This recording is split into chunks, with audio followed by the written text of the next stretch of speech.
Equal to क्या कहेंगे H not. यहाँ पर एच का चलो डायमेंशन निकालो कोई एनीवन, इसका वैल्यू मैं बोल रहा था 6.36 into 10⁻30।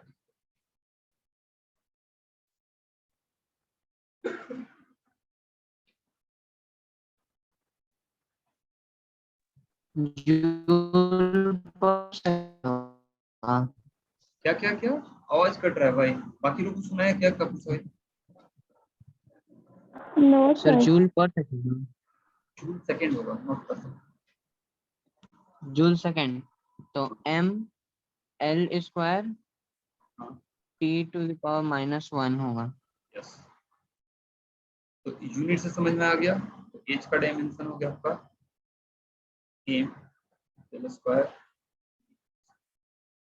अब आप ध्यान से देखना, इधर रहा आपका एंगुलर मोमेंटम, क्या था इसका M L square T minus, देख लो। और यहाँ पर Planck constant M L square T minus, बहुत इंपॉर्टेंट ये जोड़ी है।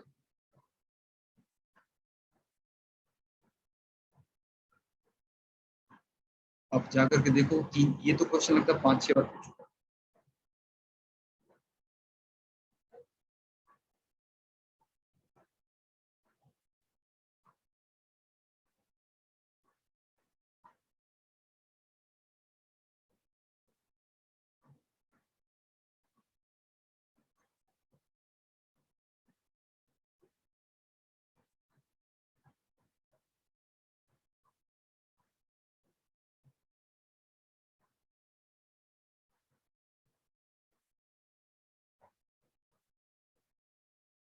ठीक है,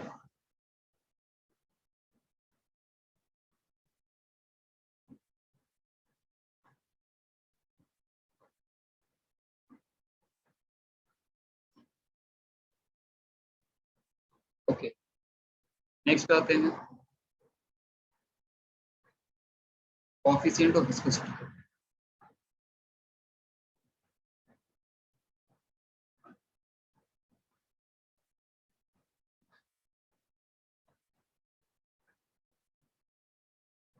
एटा से डिनोट करते हैं इसको एन नहीं पढ़ोगे, एटा बेंगोली होगा तो अब एटा कहते हैं। एटा ये हम लोग इसको रिप्रेजेंट कैसे करते हैं, विस्कस फोर्स एफ इसको बोलते हैं एटा ए डी हम लोग पढ़े थे ना velocity gradient, that dv/dr is velocity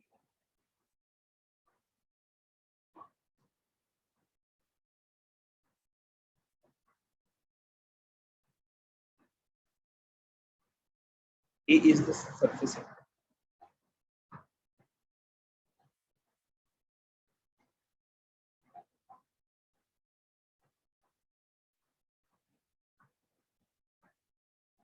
क्या तो चलो एटा का डायमेंशन आपको निकालना है। ओके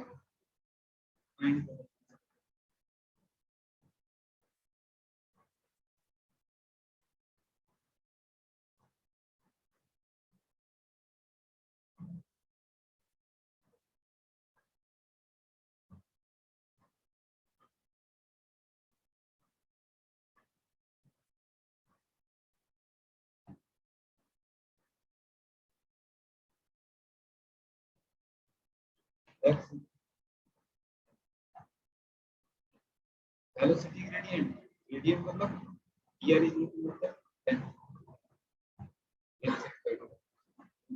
10 पढ़ रहे थे रेट चेंज का नहीं पता।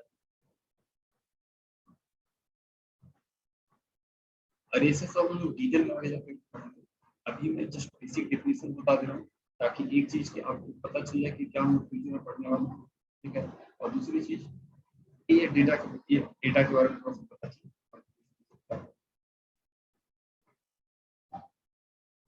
आया किसी का डायमेंशन होगा,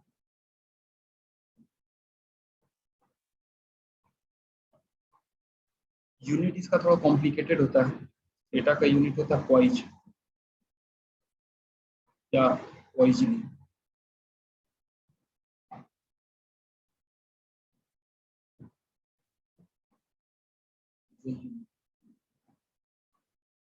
लेकिन इस यूनिट से आपको कुछ पता नहीं चला, आपको डायमेंशन की बात करनी है।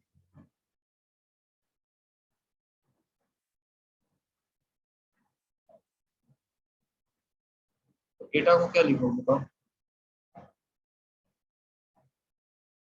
Force per unit area dV upon dr। तो फोर्स हो गया एम एल माइनस 2, लेंथ हो गया एल,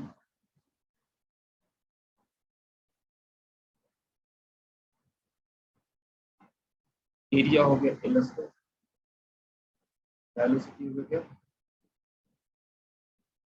चलो बताओ क्या होगा?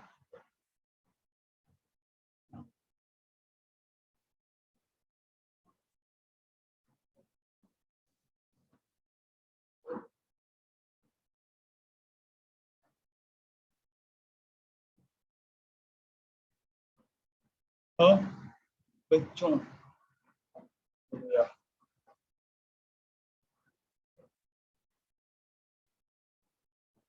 ये बताएगा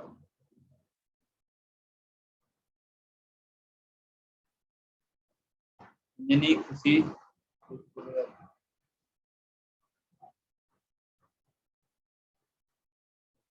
आगे क्या? सब सब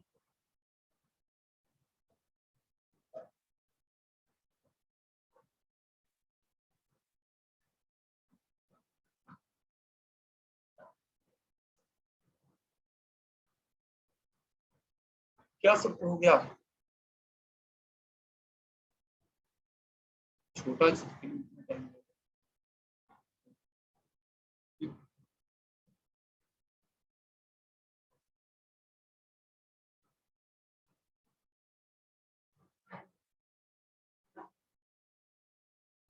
अगला आ गया सर थर्मल। ध्यान देना, ये ऐसा नहीं सोचो कि मैं कुछ भी करवा रहा हूँ, ये सारे आपके एग्जाम के लिए important है।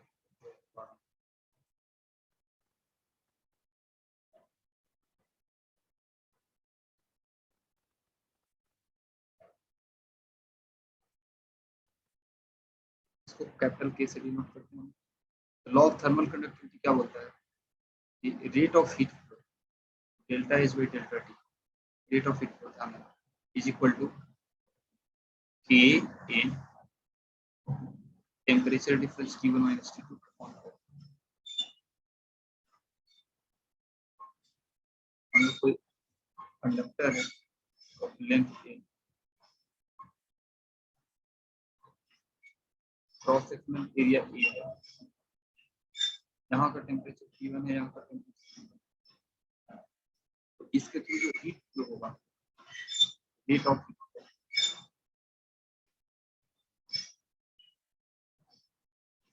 यही रेट ऑफ हीट फ्लो है।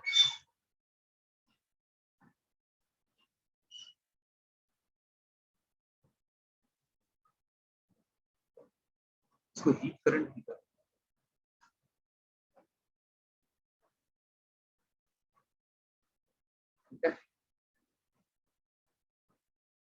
तो हीट करंट का यूनिट क्या होगा? तो हीट क्या है? एनर्जी है ना, और ये टाइम है। तो बताओ एनर्जी बाई टाइम क्या होता है? पावर। यूनिट अगर निकालना रहा, के को कहते हैं लॉ, वहां पर लिखा हुआ है थर्मल कंडक्टिविटी, और इसका यूनिट क्या होगा? ध्यान देना, वाट, एक लेंथ कैंसिल होगा तो पर मीटर पर केल्विन।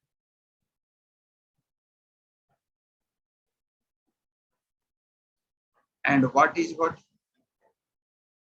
पहले पावर का डायमेंशन आप निकाल लो, या वाट को क्या लिखो? Rate of work W by T M L square, T minus 2 होता तो ये वर्क होता, टी माइनस 3 कर दोगे तो पावर हो गया। समझ में आ रहा है कि नहीं आ रहा है?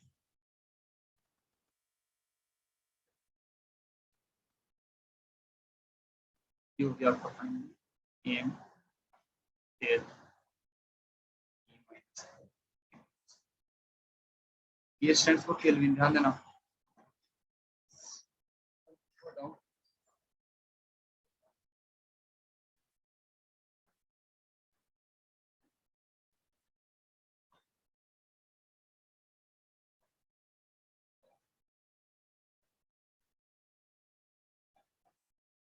सर थोड़ा सा पीछे करिए ना।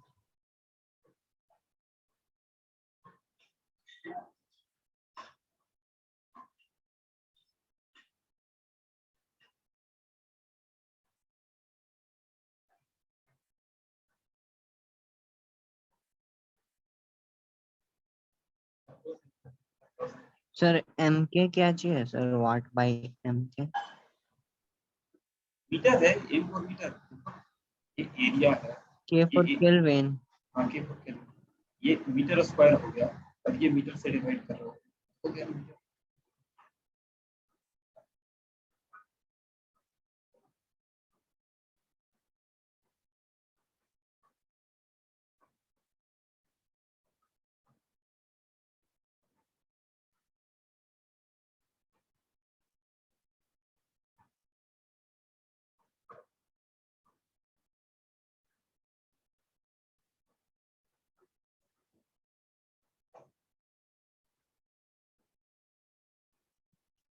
यस सर, हो गया।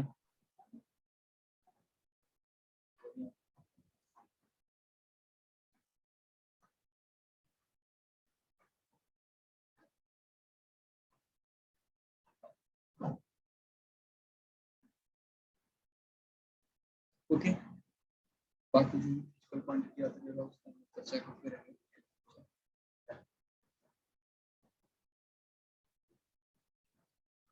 एक और ले लो, पोटेंशियल डिफरेंस और रेजिस्टेंस, इन दोनों का भी जानना।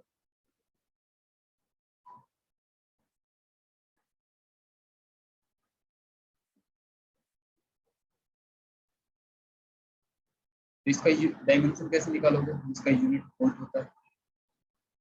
ध्यान दो, हम लोग, आप क्लास 10 में पढ़े होंगे, हीट प्रोड्यूस्ड इक्वल टू क्या लिखते हैं, आई स्क्वायर आर टी, लेकिन इससे काम नहीं चलेगा, इससे रेजिस्टेंस ही स्क्वायर अपॉन आर, बार बार आ जा रहा है। चलो वोल्ट का डेफिनेशन लिख लो, इक्वल टू बोलते हैं work done per unit charge, per unit charge. तो वर्क डन मतलब डब्ल्यू इच क्या हो जाएगा, M L square T minus two. Work का होगा, चार्ज का क्या होगा, चार्ज का क्या होगा, कोई भी बताओ तो जल्दी से। कूलम्ब।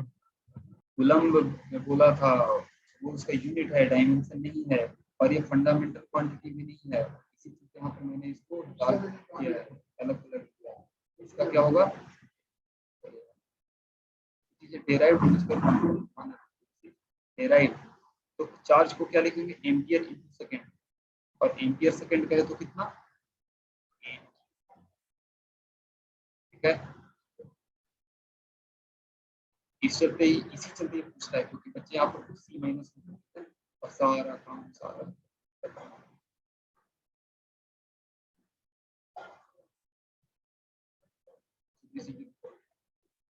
इलेक्ट्रिक रेजिस्टेंस को बताओ।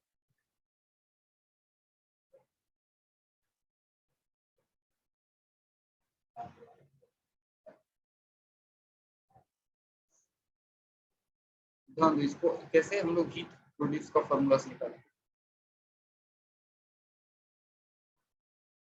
तो आर का क्या होगा, H upon I square T. H is heat, heat मतलब कि work, form of energy. I is again ampere square, and T is, ये कितना हो गया, चलो बताओ। एम एल कितना होगा, एल स्क्वायर, टी कितना होगा जल्दी, माइनस थ्री, ए माइनस टू। कुछ समझ में आ रहा है ये कि, सर माइनस। कुछ समझ में आ रहा है कि नहीं आ रहा है। Yes sir. एक और फिजिकल क्वांटिटी ले लो, लास्ट।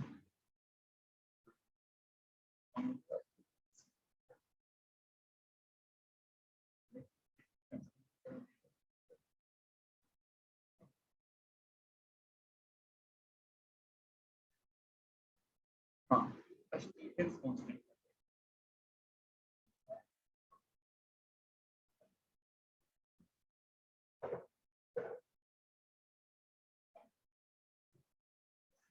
सिग्मा से तो ये क्या बोलता है, किसी भी सरफेस, किसी भी हीटेड सरफेस से जो एनर्जी रेडिएट होता है, एनर्जी मतलब कि जो बाहर है, ठीक है, that rate of energy radiation तब डेल एच होता है is equal to black body के लिए किसी भी सरफेस के लिए ई सिग्मा, फिर ई जो होता है इस इमिसिविटी कहते हैं,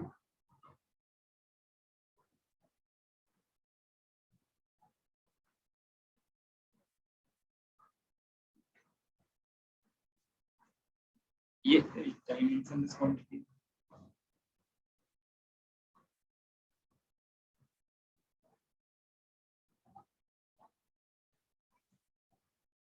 A is area, T is the temperature.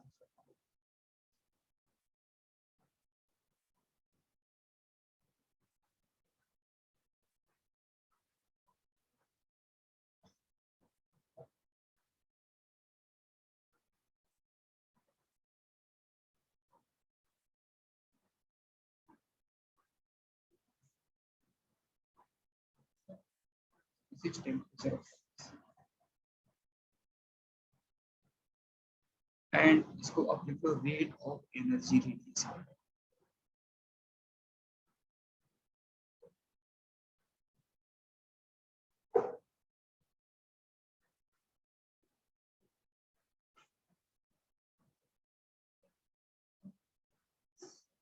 चलो सिग्मा का बताना है, सिग्मा का यूनिट कितना होगा डायमेंशन,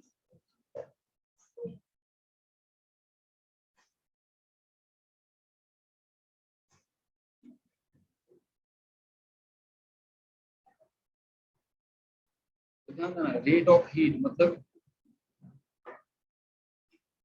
मतलब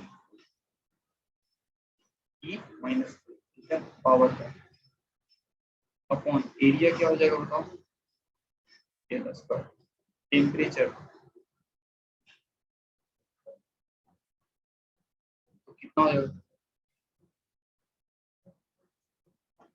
एल कैंसिल हो जाएगा, तो कभी कभी एल को लिखते हैं एल के पावर 0, ठीक है, जनरली इवन की वेलोसिटी लिखते हैं ना तो m0 l ऐसे, ठीक है, तो ये तीन बेसिक चीजें जो कि इन्वॉल्व होते हैं, ये m l0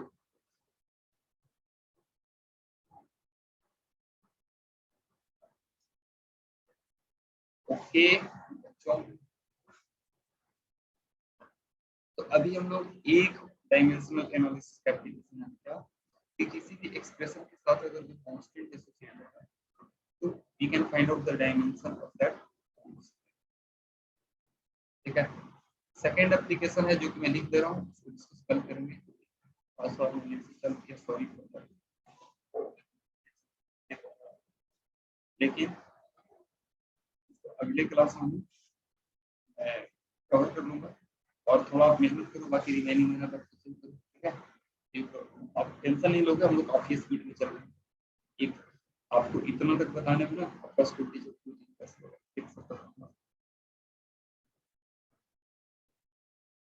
सर हाँ एग्जामिनेशन में डायरेक्ट डायमेंशन पूछता है, लाइक पोटेंशियल डिफरेंस का डायमेंशन क्या है। हाँ, और अरे अभी एप्लीकेशन जो है ना ये भी इतना आसान नहीं है, इसका एप्लीकेशन आसान है मतलब क्या, लेकिन इसका एप्लीकेशन बहुत सारा है, अभी तो मैं बहुत बेसिक एप्लीकेशन कर रहा हूँ। अभी सेकंड एप्लीकेशन है क्या, check the accuracy of expression, किसी एक्सप्रेशन कोई या डिराइव द, ये इसी को अगले क्लास में derive the,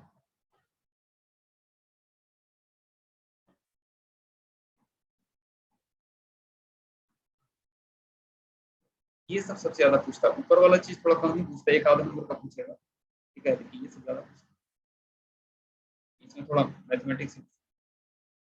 So to derive the correct relation between different systems, so बहुत सारा क्वेश्चन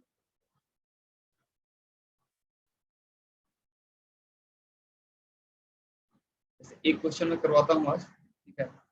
अब जैसे मान लो कि आपने ये भूल गया कि डेंसिटी रो लेट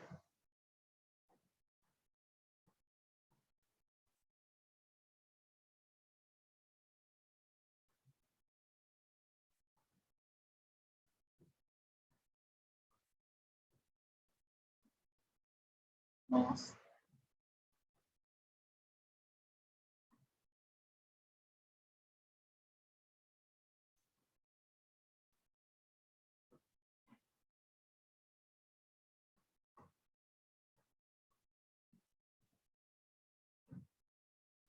अब हमें पता नहीं है कि टेम्परेचर पर डिपेंड करता है कि नहीं, लेकिन मान लिए डिपेंड क्या आता है, तो हम लोग क्या लिखेंगे। अब ये भी नहीं पता है कि मास वॉल्यूम पर कैसे डिपेंड करता है, तो हम लोग क्या करेंगे, मान लो कि rho equal to some constant K into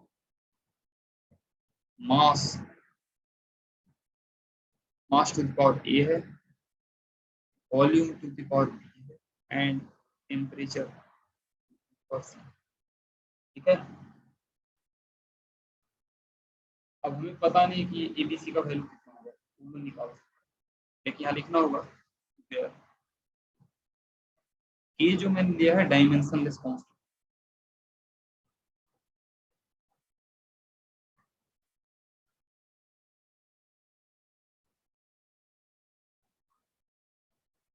तो अब एलएचएस का डायमेंशन क्या होगा,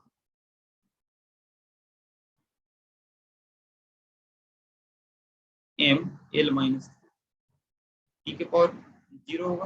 टी टेम्परेचर है, ध्यान देना, सॉरी टी यहाँ पर टाइम है लेकिन यहाँ पर टी टेम्परेचर है, ये टी जो है टेम्परेचर है, ठीक है। ये चलो ना टी ना देकर सब थीटा में दो, थीटा से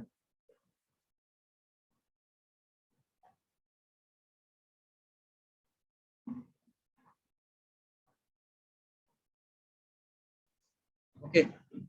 अब आरएचएस का डायमेंशन लिखो, के का तो कोई डायमेंशन होगा नहीं, मास का हो गया क्या एम, एम के पावर ए, वॉल्यूम का क्या होता है बताओ, एल क्यूब उसका पावर एंड थीटा का kelvin, kelvin to the power C. आई बात समझ में कुछ। अब क्या है तो एक साथ करते हैं, एम के पावर ए, एल के पावर 3b एंड के पावर सी। अब आप क्या करो कि एलएचएस और आरएचएस में पावर को इक्वेट करो। ऑफ कोर्स इधर केल्विन है, चलेगा, तो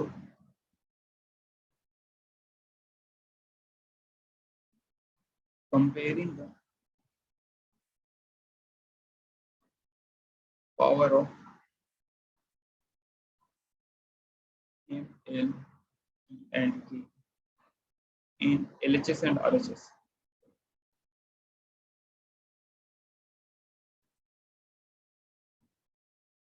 एम का कंपेयर करो तो एलएचएस को कितना है ध्यान देना, देखिए बताओ आप लिखो यहाँ पर, यहाँ एम के पावर 1 है और यहाँ एम पावर ए है, मतलब ए का वैल्यू कितना होना चाहिए,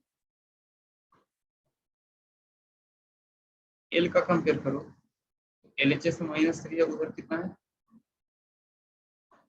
इधर -3 है, और आरएचएस में कितना है 3b,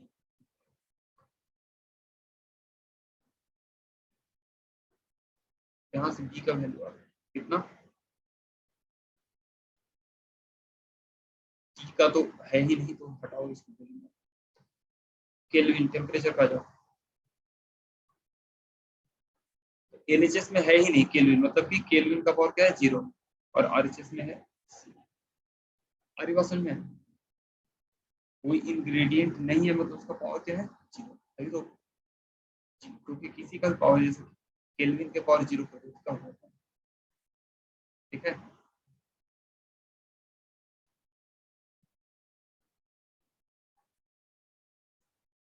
तो अब यहाँ तो आ तो गया, तो वो तो क्या हमारा वैल्यू, रो इक्वल टू क्या हो जाएगा constant K into M to the power A, A का वैल्यू हमारा 1 है into G to the power minus, ये हो जाएगा क्या, and we know that mathematically या एक्सपेरिमेंटली के इक्वल टू 1 हो गया। ये तो होता है फॉर्मूला डेंसिटी का मास पर यूनिट। मेरी बात को समझ आई कि नहीं है?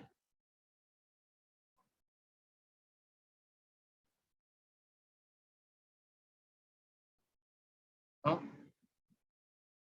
आप किसी नो सर समझ नहीं आया। देखो मैंने क्या किया, हमें पता नहीं था, जैसे आपको ये तो पता है कि डेंसिटी को मास में वॉल्यूम नहीं होता, लेकिन मान लो कि एक बच्चे को पता नहीं कि डेंसिटी का मास और वॉल्यूम में क्या रिलेशन है, लेकिन उसको ये हम बोल दिए मास वॉल्यूम और टेम्परेचर ये तीनों तो हमें क्या करना होगा, कुछ तो होगा ना, मास का कुछ पावर होगा, वॉल्यूम का कुछ पावर होगा, टेम्परेचर का कुछ पावर ही तो होगा ना, 1 2 हाफ जो भी सम पावर मिल रही है। जैसे ये वक्त मैंने कुछ क्वांटिटी लिखा, जैसे हीट मैं बोल देता कि हीट जो है करंट पर डिपेंड करता है, रेजिस्टेंस पर डिपेंड करता है और टाइम पर डिपेंड करता है। देखिए ये पता नहीं है कि आई के स्क्वायर पर आर के पावर 1 टी के पावर 1, तो हम लोग क्या करते हैं, ठीक है एच का पावर ले लेते हैं, एच का हीट का पता है कि क्या होता है, करंट का पता है, रेजिस्टेंस का पता है और टाइम का पता है, एबीसी सब ले लेते हैं और इक्वेट करना चालू करते हैं। मेरे पास में आ रही है और इक्वेट करके देखते हैं इसका क्या आ रहा है, वही मैंने किया। एलएचएस में डायमेंशन लिख दिया, एलएचएस का ये डायमेंशन होता है, आरएचएस में मैंने निकाल दिया, ये था तो मास, यहाँ पर ए स्टैंड फॉर मास है ना, यहाँ पर मैंने दे दिया मास को एम से, तो मास मतलब कैपिटल है, इसका power he stands for volume, तो वॉल्यूम का डायमेंशन एल क्यूब, इसका power v, and theta stands for temperature, तो केल्विन होता है उसका डायमेंशन T। अब इसको मल्टीप्लाई करोगे तो m के पावर a, l के पावर 3v है ना, 3 × 3 k के पावर 3। अभी भी हमें एबीसी पता नहीं है, लेकिन सोचो भाई अगर कोई इक्वेशन आप लिखते हो तो एलएचएस और आरएचएस में दोनों में सेम चीज होना चाहिए ना। हम लिख सकते हैं क्या, तो वेलोसिटी इक्वल टू वेलोसिटी को फोर्स के टर्म में रिप्रेजेंट कर सकते हैं, can you equate velocity with force? अच्छी हम लोग वेलोसिटी को फोर्स से रिलेट कर सकते हैं, नहीं कर सकते हैं, फोर्स को फोर्स से रिलेट कर सकते हैं, वेलोसिटी को वेलोसिटी। सर आपका आवाज अभी नहीं आ रहा है। हेलो सर थोड़ा थोड़ा आ रहा। हेलो अभी जा हाँ रही है? अब आ रहा। हाँ यस सर अब आ रही है। हाँ मैं कह रहा हूँ कि पहला चीज कि आप फोर्स को वेलोसिटी से रिलेट कर सकते हो, इक्वेट कर सकते हो, नहीं कर सकते हैं। एक फिजिकल क्वांटिटी को अगर हम लोग इक्वेट कर रहे हैं, इक्वेशन मतलब क्या, similar physical quantities can be equated. Density को डेंसिटी से इक्वेट कर सकते हैं, मतलब कि एलएचएस में डेंसिटी है तो आरएचएस में भी डेंसिटी है। मेरे पास समझ रही है, एलएचएस में फोर्स है तो आरएचएस में फोर्स ही होना चाहिए। मेरे पास समझ रही है मैं क्या बोल रहा हूँ? Yes sir. तो मैंने वही किया, आरएचएस में मैंने जो भी लिखा, बट इसका डायमेंशन क्या होना चाहिए, डेंसिटी के डायमेंशन से मैच करना चाहिए, तभी तो दोनों को इक्वेट किया ना मैंने। तो अब क्या करें कि हमने मैच करने का प्रयास किया, तो हम तो यहाँ m के पावर a है, यहाँ m के पावर 1 है, देख लो मतलब एक a का वैल्यू 1 हो गया, बस इक्वेट किया। l को इक्वेट करो तो यहाँ l का पावर 3 भी है, यहाँ पर l का पावर -3 है, इक्वेट करोगे तो b आ गया -3 ऑटोमेटिक, ठीक है। सिमिलरली t का पावर करो तो t के इधर 0 है कि इधर t, और इधर t है ही नहीं, तो मतलब इधर t 0 है, तो t को इक्वेट करो, कोई जरूरत नहीं है। k का पावर c है, इधर k नहीं है, मतलब कि k का पावर क्या हो गया 0, तो c इक्वल टू 0 बस। अब उसके बाद मैंने वैल्यू पुट कर दिया, तो कहोगे सर ये k कहाँ गया, तो ये हम लोग लिखते हैं क्या, experimentally it is found that, ठीक है। समझ में आया कि नहीं आया? हाँ सर अब आया। बाकी लोग यस सर। आप एक निकालने का प्रयास करो, ये मोस्ट 99% स्कूल में ये क्वेश्चन पूछा ही जाता है, ठीक है। आप ट्राई करोगे, नहीं मिलता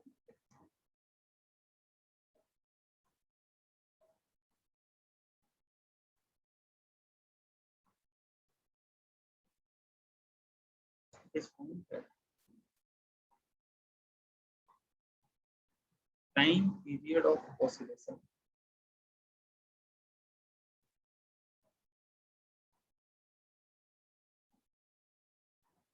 of a simple pendulum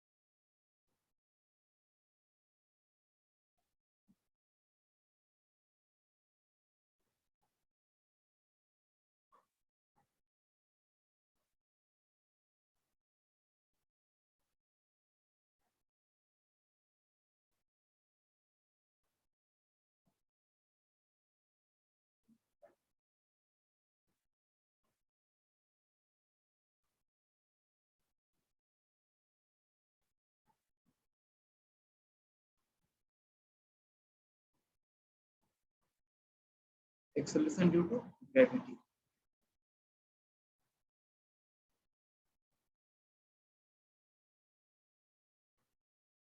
And constant associated with the equation is 2 pi.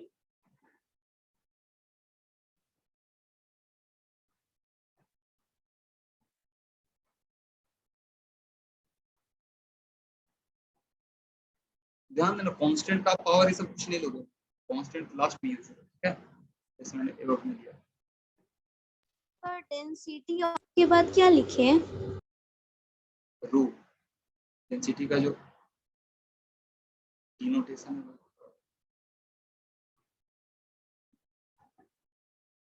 Of Bob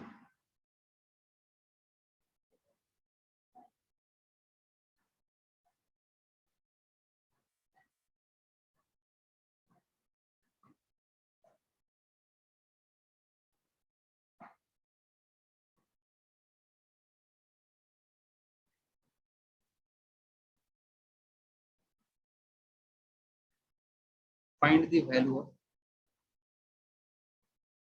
find the correct expression find the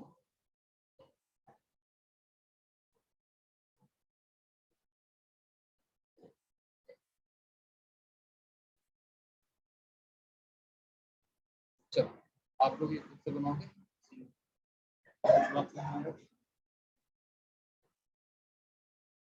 और आज के लिए ठीक है बच्चों।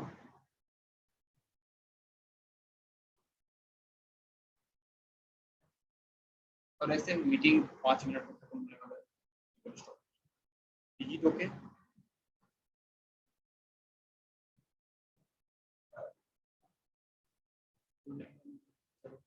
Bye, good night.